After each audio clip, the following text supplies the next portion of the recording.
Howdy, all. It's the Rob here.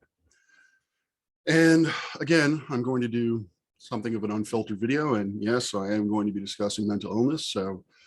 But not in a graphic sort of way. But if this sort of thing is uncomfortable for you, it's perfectly fine. Just skip on to anything else on my channel that sparks your interest.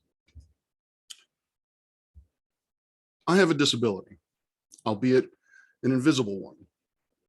That disability is mental illness. Now, as I may have mentioned in my previous video, I have a number of diagnoses.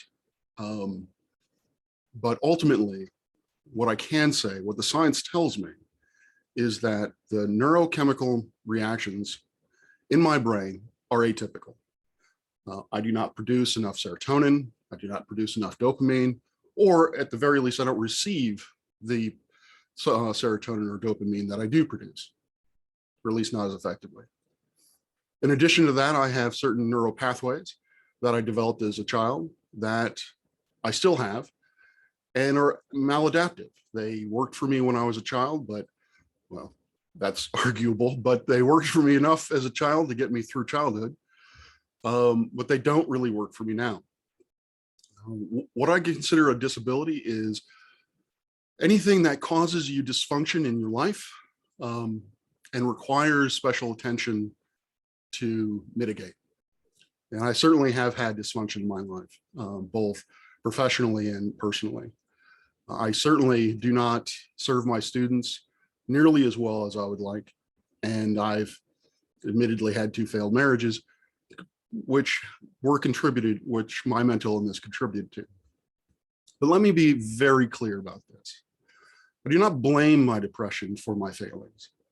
What I blame, if there is blame to be had, is my struggle to deal with it. Much like anyone with a disability, you have to work through it. You have to put in the effort to, if you want to have, quote unquote, a normal life. I think of depression as a well with irregularly shaped walls. I am freely of the choice to sit in that well and be miserable and potentially worse. It's my choice to sit there because my body and my past have dug that well. But the walls are irregular, meaning that there are handholds.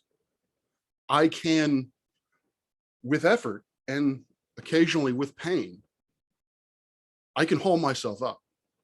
I can see the sun in the sky and I can feel the warmth above it. And I can crawl, I can pull myself up to that sunlight.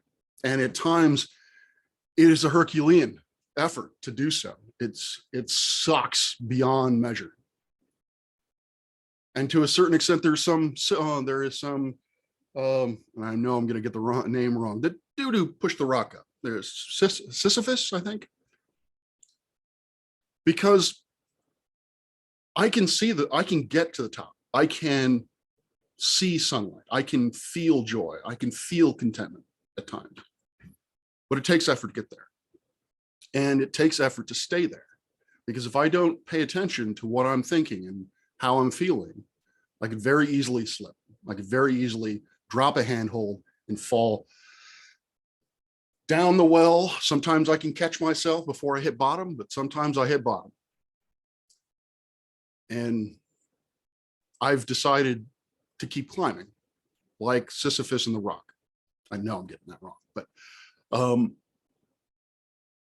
I climb up anyway, because I will not be defeated with this. And for those of you who are watching this who do not believe that, let me preface that. Very important statement that I need to make. Having a disability is not a cause for guilt or shame. I am not ashamed for my disability. I do not feel shame for other people with disabilities. My disability is part of who I am. And one thing I've learned is that to feel shame about who I am is counterproductive. That is a great way to stay in that well. And I also don't believe it's factually true. In the same way that I can wake up some days and I can say, wow, I live in a shitty apartment. I have a shitty life. I am shit. It's not true. Objectively speaking, that's not true. No one is one thing. No thing is one thing. The universe can be described through a variety of different things, except for Horus. Horus is a dick. So to label yourself as only one thing, you are doing, regardless of what it is, if you say that you're awesome, you're also doing a disservice to yourself, because you're not really looking at who you are. You can do awesome things. You can do shitty things. But that doesn't mean that's who you are. For those of you who want to disagree with me that having a disability is cause for shame, please identify yourself in the comment section so that I can really not have anything to do with you. If you disagree with me that mental illness is a disability, please say so in the comments so that we can have a reasoned discussion about that.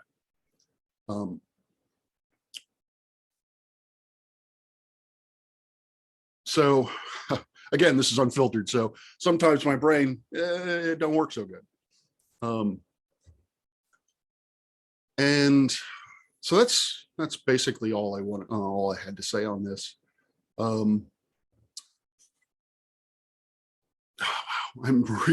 I maybe should edit this. The two reasons why I'm posting this, well, 3 reasons why I'm putting this out. After I get a study guide to my students posted. If someone is watching and has mental illness, I want to emphasize to them that that does not make you defective. That does not make you inferior in any real way, in any way that counts.